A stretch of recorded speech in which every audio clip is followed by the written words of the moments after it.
Swiss বায়ুমান পর্যবেক্ষণকারী সংস্থা IQAir এর তথ্য অনুসারে ২০২৪ সালে বিশ্বের সবচেয়ে দূষিত মহানগরের তালিকায় স্থান পায় ভারতের বার্নিহাট। উত্তর পূর্বাঞ্চলীয় রাজ্য আসাম ও মেঘালয়ে অবস্থিত শিল্প শহর এটি। প্রায় ৮০টি শিল্প প্রতিষ্ঠান রয়েছে শহর জুড়ে। বিশেষজ্ঞদের মতে যানবাহন ও প্রতিষ্ঠানের দূষিত বায়ু, শহরের ভূপ্রাকৃতিক অবস্থান সব মিলিয়েই বায়ুর গুণগত মান হারিয়েছে। বার্নিহাটের ২ বছর বয়সী সুমাইয়া আনসারি গেল মাসে শ্বাসকষ্টজনিত সমস্যায় হাসপাতালে ভর্তি হয়। অক্সিজেন সহায়তায় শ্বাস নেয় ছোট্ট শিশুটি।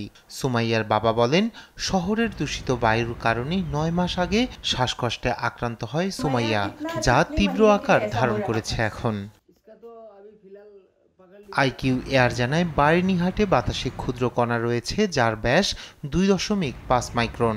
বাতাসে কণাগুলোর ঘনত্ব প্রতি ঘনমিটারে ১২৮.২ মাইক্রোগ্রাম, যা বিশ্ব স্বাস্থ্য সংস্থার প্রস্তাবিত মাত্রার ২৫ গুণ বেশি। স্বাস্থ্যসেবা কেন্দ্রের কর্মকর্তার মতে প্রায় ৯০% রোগী কাশি ও শ্বাসকষ্টের লক্ষণ নিয়ে আসছেন। যদি কোনো শিশু পর্যাপ্ত সাড়া না দেয়, একাধিকবার হাসপাতালে ভর্তি ও অক্সিজেন সহায়তার প্রয়োজন হয়। এই ধরনের শিশুরা দীর্ঘমেয়াদী ফুসফুসের ক্ষতির ঝুঁকিতে থাকে, যা পরবর্তীতে অঙ্গহানির কারণ হতে পারে। সরকারি প্রতিবেদনে জানা যায়, এই অঞ্চলে ২০২২ সালে শ্বাসকষ্টে আক্রান্ত রোগীর সংখ্যা ছিল ২,০০০, আর ২৪ সালে তা বেড়ে দাঁড়িয়েছে ৩,০০০-এ। এছাড়াও ত্বকে ফুসকুড়ি, চোখ জ্বালার মতো সমস্যা বাড়ছে দিন দিন।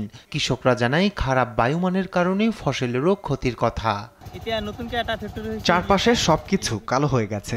আগে কাছাকাছি একটি কারখানা ছিল, কিন্তু নতুন কারখানা হওয়ার পর কিছুই চাষ করতে পারছি না, এমনকি ঘরেও থাকতে পারছি না।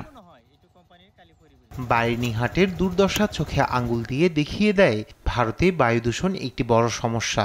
দূষণ মোকাবেলায় যৌথ কমিটি গঠন করার প্রতিশ্রুতি দিয়েছে আসাম ও মেঘালয় রাজ্য সরকার, যা শহরের পরিবেশগত দুর্দশা কমানোর দিকে একটি উল্লেখযোগ্য পদক্ষেপ। নিউজ ডেস্ক, দেশ টিভি।